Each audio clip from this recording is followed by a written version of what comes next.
Fala, sétimo ano, tudo beleza? Vamos que vamos para nossa revisão, para o teste de hoje. Vamos nessa, chama a vinheta!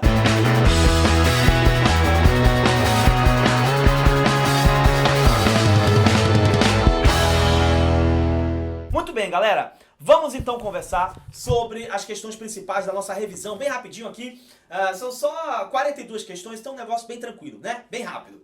Primeiro tema, Império Islâmico. Primeira questão, o que é a Kaaba? A Kaaba era o santuário onde eles guardavam as estátuas dos deuses que eram adorados pelos árabes antes do islamismo surgir. Né? A Kaaba é aquele santuário ali que você vê nas fotos da grande mesquita de Meca. Você vê um santuário com uma lista branca. Aquilo ali é a Kaaba, beleza? Próxima. Qual a importância da cidade de Meca para a religião islâmica? Extremamente importante. Afinal de contas, é ali em Meca que tudo começa, é ali em Meca que o Maomé começa a sua pregação monoteísta, né? Acaba saindo de Meca, vai para Medina, passa um tempo em Medina, depois volta para Meca e começa a estabelecer a religião islâmica naquele lugar. Então Meca é uma cidade sagrada, Meca é onde começa a pregação do islamismo pelo profeta Maomé, Meca é extremamente importante e hoje é um centro religioso fundamental. A maior mesquita do mundo está em Meca. 3. O que é a Hégira e qual a sua relação com o calendário islâmico? A Hégira é o momento que o profeta Maomé sai da cidade de Meca e vai morar na cidade de Yatreb, que também é chamada de Medina, ou a cidade do profeta. Esse momento alguns livros chamam de fuga, né? A fuga do Maomé de Meca para Medina, porque foi perseguido, foi ameaçado de morte, sofreu atentado, etc. Outros chamam de peregrinação, né? Dizem que o profeta peregrinou de Meca para Medina. Então ele passa, ele sai da cidade de Meca, vai para Medina. Esse momento dessa transição a gente chama de Hégira, né? Que é a transição do profeta da cidade de Meca para Medina. Qual a importância da relação com o calendário islâmico? Total, porque os muçulmanos começam a contar o tempo a partir da Hégira. E a Hégira aconteceu no ano 622 do calendário cristão. Certo? Então, o que para o calendário muçulmano é o ano 1, para nós é o ano 622. Por isso que tem uma diferença aí sempre de 622 anos entre o calendário cristão e o calendário muçulmano. Próxima. Quais são os principais pilares da religião islâmica? Todo muçulmano tem que crer em Alá como único Deus e Maomé como seu profeta. Todo muçulmano tem que orar 5 vezes ao dia, com o rosto voltado em direção à Meca. Todo muçulmano tem que dar esmolas. Todo muçulmano tem que jejuar durante o mês do Ramadã. E todo muçulmano tem que se esforçar para ir a Meca pelo menos uma vez na vida. Beleza?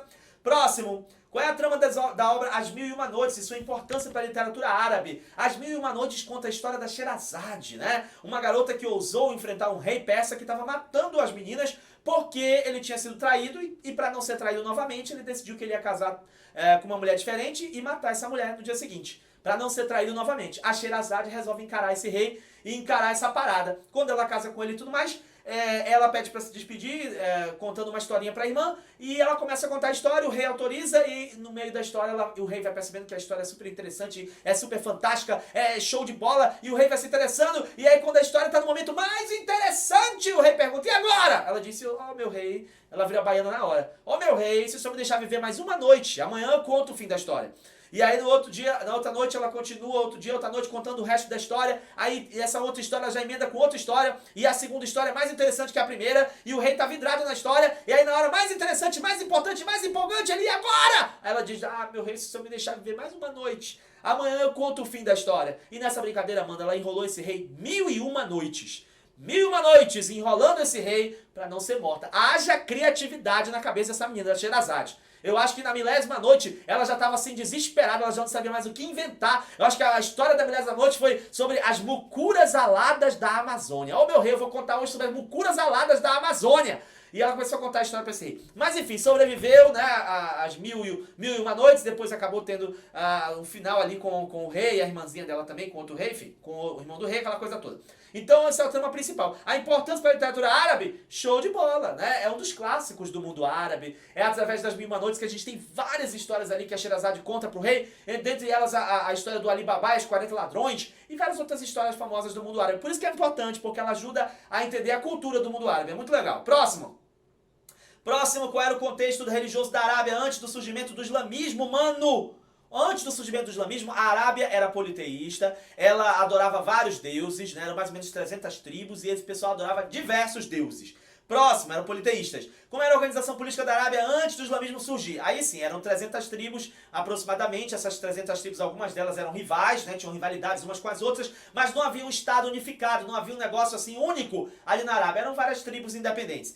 Próxima, qual é a história de Maomé e a origem do islamismo? O Maomé era da tribo dos Quraishitas, ele ficou órfão cedo, começou a trabalhar como condutor de caravanas. Nessa época ele viajou vários lugares ali pelas regiões e ele começou uma pregação monoteísta, dizendo que as pessoas deveriam adorar somente um Deus, esse Deus era Allah. E aí as pessoas deveriam deixar os cultos politeístas e adorar esse novo Deus, adotando essa religião monoteísta. Ele acabou conseguindo fazer com que essa pregação prevalecesse e acabou instituindo, estabelecendo ali o islamismo naquela região, conquistando aquela região da Arábia, aquela região da Península Arábica, trazendo essa religião islâmica para o cenário religioso da Arábia. Próxima. Agora mudou, agora é feudalismo, né? O próximo tema é feudalismo. Ele pergunta quais eram as partes do feudo. O feudo era dividido em algumas partes. Quais elas? Do manso servil, o manso senhorial e as áreas comunais. O manso servil é a área reservada para os senhores feudais. O manso servil é a área reservada para os servos. O manso senhorial é a área reservada para o senhor feudal. E as áreas comunais são as áreas de bosques e pastos que são de livre trânsito humano, todo mundo pode utilizar. Próxima, quais 3 obrigações dos servos com os senhores feudais? Talha. Divisão da produção. Uma parte daquilo que o servo produzia ele tinha que dar para o senhor feudal. Corveia. Ele tinha que trabalhar 3 a 4 dias por semana de graça no manso senhorial. As banalidades. Era o pagamento pelo uso dos instrumentos, o aluguel dos instrumentos. Se vai usar um forno, ele paga. Se vai usar um moinho, paga. Se vai passar por uma ponte, ele paga. As banalidades. E a mão morta, por exemplo, a taxa que o servo pagava para ter a transferência do lote do servo que morreu para os seus herdeiros. Próxima. O que era, aí já vai, como se originou o feudalismo, né? O feudalismo ele é resultado de um longo processo ali na Europa, né? A gente tem primeiro a queda do Império Romano, depois da queda do Império Romano nós temos a chegada dos povos germânicos, né? Formando reinos ali, desses reinos germânicos que se formaram na região do Império Romano do Ocidente que tinha caído, um deles se destacou, que foi o Reino Franco. Esse Reino Franco se destacou, prosperou, virou um poderoso império que foi o Império Carolíngio. Esse Império Carolíngio depois se fragmentou no Tratado de Verdun, né, no século IX, foi dividido em 3, né, entre os 3 netos do Carlos Magno. E aí nesse processo de fragmentação do Império Carolíngio, nós temos no século IX novas invasões, né, que vão chegar invadindo o Império Carolíngio. Pelo norte vem os vikings, pelo leste vem os magiares, ou húngaros, e pelo sul vem os árabes. E aí com essas novas invasões, nós temos um processo de instabilidade, as pessoas amedrontadas ficam desesperadas, começam a fugir, e começa a ter um processo de ruralização. As pessoas começam a fugir das cidades e começam a migrar para as áreas rurais, onde elas vão encontrar castelos, vão encontrar lugares fortificados, fortalezas, onde elas podem se sentir seguras. E aí elas começam então a migrar para essas áreas, começam a buscar proteção dentro dessas fortalezas, dentro desses castelos, dentro dessas áreas que estão debaixo do domínio de um senhor, de um nobre. E ao buscarem proteção debaixo dessas áreas, elas acabam sendo obrigadas a trabalhar naquelas áreas, pagando, né, com o seu trabalho, dentro daquilo que eles produzem, pagando uma parte da produção para o dono da terra. E aí começa um processo de ruralização, começa um processo no qual as pessoas começam a se colocar diante dessas áreas rurais e debaixo da proteção desses senhores. E aí começa a se configurar esse processo que a gente chama de feudalismo, né? Que é um processo, um sistema no qual o camponês, o servo, ele trabalha numa terra que não é dele, é do senhor feudal, mas ele paga impostos, taxas para o senhor feudal para poder ter o acesso a essa terra. E ele fica debaixo da autoridade do senhor feudal. Então esse sistema que gira em torno da terra foi se consolidando a partir daí, foi se formando a partir dessas transições. A próxima... O que era a suzerania e a vassalagem? É quando um nobre dentro do feudalismo entrega terras para um outro nobre. Aquele nobre que está doando terras é o suzerano. Aquele nobre que está recebendo as terras é o vassalo. Ok? Ele pergunta aqui, as obrigações dos suzeranos. O suzerano devia, dentre outras coisas, proteção militar para o seu vassalo. E as obrigações do vassalo? O vassalo devia serviço militar para o seu suzerano. Se o suzerano se envolvesse em alguma guerra, o vassalo tinha que ajudar. Explique a importância do reinado de Clovis para os francos, agora já é Império Carolíngio, o Reino Franco. O Clovis foi muito importante, porque o Clovis foi o cara que unificou as tribos francas, o Clovis foi o cara que se converteu ao cristianismo e acabou trazendo os francos para o cristianismo, e o Clovis foi o cara que começou a desenhar a aliança dos francos com a igreja, que foi importante para a prosperidade dos francos. Próxima! Caracteriza o governo de Carlos Magno e sua importância para o Império Carolíngio. O Carlos Magno foi super importante no Império Carolíngio. O governo dele foi responsável pela expansão do Império Carolíngio. Foi no governo dele que houve o renascimento carolíngio, que a gente vai já ver na outra questão. Ele dividiu, organizou melhor o Império Carolíngio, ele fez o Império Carolíngio prosperar, teve uma administração funcional, ou seja, o Carlos Magno foi um dos grandes líderes do Império Carolíngio. Próxima! Explica o que foi o Tratado de Verdun e as suas principais definições. Acabamos não falando do Renascimento. O Renascimento carolíngio aconteceu no governo do Carlos Magno e foi um momento em que o Carlos Magno investiu em cultura, na construção de escolas, investiu na educação, enfim, apesar de não ser um cara com tanta formação educacional, mas ele investiu nessas áreas todas. Aí ele pergunta, próximo, o que foi o Tratado de Verdun e suas principais definições. O Tratado de Verdun foi o tratado assinado depois da morte do Luís o Piedoso, que era filho do Carlos Magno, tá? Depois que ele morre, nós temos uma divisão do Império Carolíngio entre os 3 filhos do Luís o Piedoso, que no caso seriam os 3 netos do Carlos Magno, que é o Carlos o Calvo, o Luís o Germânico e o Lotário. Esses 3, eles dividem o Império Carolíngio entre cada um deles, e aí, para tentar resolver o problema da fragmentação, na verdade, da disputa territorial entre os irmãos, mas depois acaba ficando pior essa divisão. Aí ele vai e fala sobre as principais definições, já falamos, da divisão dos territórios entre os 3 netos do Carlos Magno, filhos do Luís o Piedoso.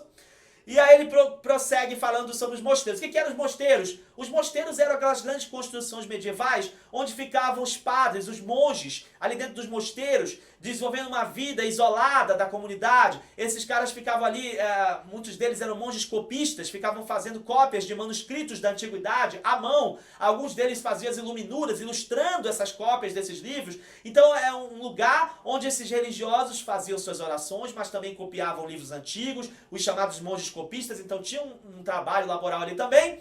E era um lugar onde aquela esfera religiosa era justamente para o isolamento desses monges. A próxima, ele pergunta qual é a função dos monges copistas, já falamos, né? Essa tradução e essa cópia de livros antigos, né? De livros da antiguidade, a produção dessas cópias, isso aí eram os monges copistas que faziam. O Renascimento Carolíngio nós já falamos, que é a 21, esse processo de investimento cultural e educacional que o Carlos Magno fez durante o governo dele. E aí encerra a parte de Império Carolíngio, começa agora a parte dos africanos, da África, né? E começa com o Império Maliense. Ele pergunta quais são as principais características do Império de Mali, né? Os malienses, eles só eram os maiores produtores de ouro, né? Extratores de ouro da África naquele momento, né? E eles também, uma coisa importantíssima, é que eles eram grandes comerciantes e promoveram uma grande expansão territorial.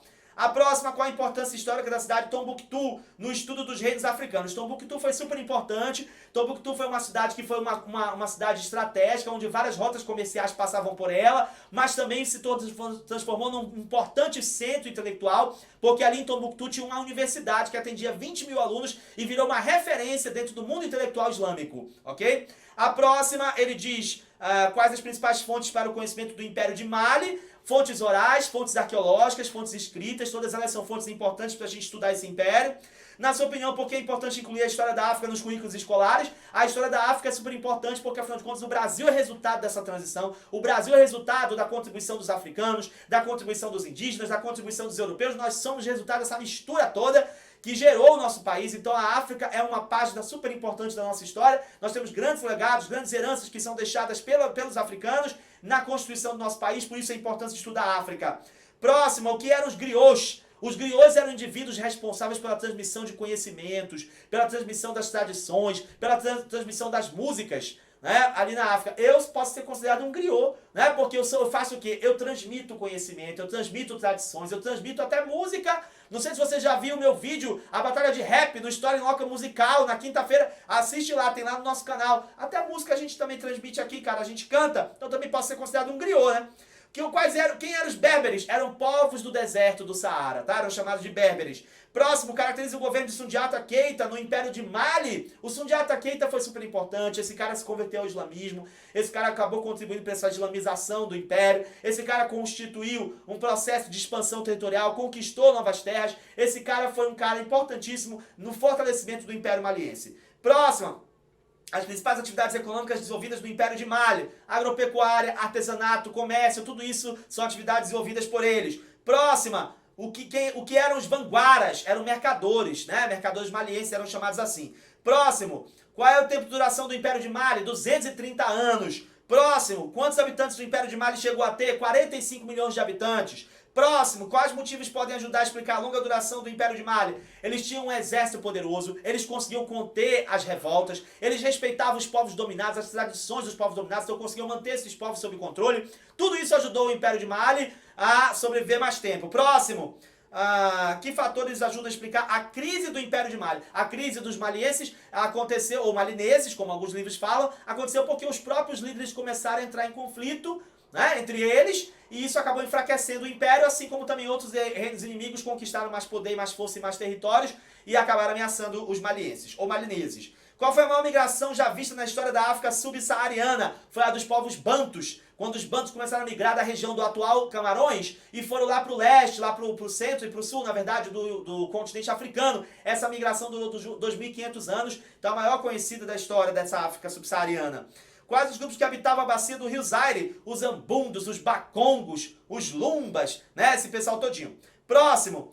Como o Manicongo exercia o seu poder? O Manicongo exercia o seu poder através de um conselho, 12 conselheiros. Esses 12 conselheiros eram líderes militares, eram nobres, era gente importante dentro do império. Geralmente, desses 12 conselheiros, 4 deles eram mulheres. Próximo, quais eram as atividades econômicas dos congoleses, dos congos, né? Caça, pesca, coleta, agricultura, comércio, artesanato, tudo isso eles faziam. Próximo, qual era a moeda do Congo? O Nizimbu, né? O Nizimbu é a moeda do Congo. Próximo, caracteriza a relação do Congo com os portugueses no reinado de Afonso I. No reinado de Afonso I foi uma relação interessante, eles fizeram alianças, o pessoal do Congo fez aliança com os portugueses, o próprio Afonso I, né? Ele antes tinha o nome africano, mas depois passou para se transformou em Afonso I, se converteu ao catolicismo, solicitou de Portugal que Portugal mandasse professores para lá, para o Congo, solicitou missionários também. Então tinha uma relação de aliança no começo, né, com os portugueses.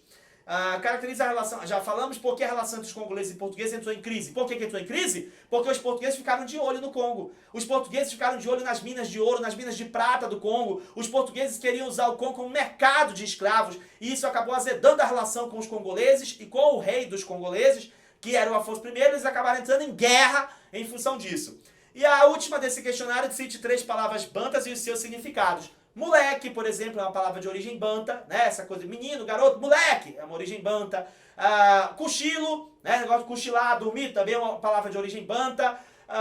E também uma outra palavra de origem banta que você pode ver, quiabo e o caçula. Caçula também, né? O mais novo dos irmãos, ou mais novo de alguma coisa. O caçula também é uma palavra de origem banta, beleza? Bom, essas são as perguntas principais dentro desse questionário. Agora tem mais algumas perguntinhas adicionais aí para você prestar atenção. Dá uma olhadinha. Essas outras aqui são alguns alunos que perguntaram, pediram para tirar dúvida, a gente vai considerar algumas perguntinhas também. Então olha só, tem gente que perguntou sobre as vilas, né? As vilas eram grandes propriedades rurais, que elas faziam parte também do contexto do feudalismo. Teve gente que perguntou se o Tratado de Verdun influenciou na questão do poder do rei. Influenciou, porque quando eles dividiram no Tratado de Verdun os territórios entre os 3 filhos do Luís o Piedoso, os netos do Carlos Magno, o que aconteceu? Houve uma tendência maior a uma fragmentação política. E aí depois, com o passar do tempo, principalmente com as invasões, houve um fortalecimento do poder dos nobres e acabou havendo uma diminuição do poder do rei. Então isso é importante também. Teve gente que perguntou sobre comitatus e colonato e a relação desses dois com o feudalismo. O comitatus é uma herança dos povos germânicos. O colonato é uma herança dos romanos.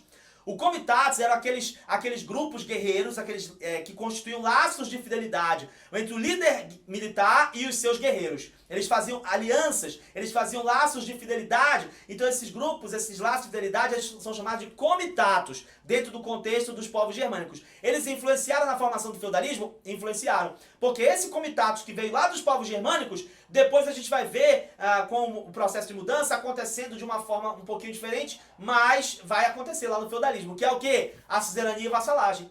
No feudalismo não tem um nobre que dá terra para o outro nobre e faz uma aliança com ele, suzeranos e vassalos? Pois é, então essa suzerania e vassalagem aí, alguns autores dizem que a origem dela é o comitatus, lá dos povos germânicos. Da mesma forma o colonato. O colonato, eles começam a utilizar no finalzinho do Império Romano e você começa a fazer uma transição naquela mão de obra escrava. Por quê? No colonato, o que acontece? O dono da terra, ele arrenda aquela terra para colonos, que vão trabalhar naquela terra que não é deles, mas eles vão pagar pelo uso daquela terra com a produção deles. Certo? Então essas relações de colonato, onde eu chego numa terra e vou trabalhar nessa terra, mas a terra não é minha e eu pago para usar essa terra com a minha produção para o dono da terra, isso aí é colonato. Tem lá no Império Romano e a gente vai ver essa influência no feudalismo. No feudalismo o que a gente tem? A gente tem um servo que trabalha na terra do senhor feudal e que para ter o acesso à terra ele tem que pagar tributos em forma de produção para o senhor feudal. Então quer dizer, o que a gente encontra no feudalismo, as origens dele está lá no Império Romano.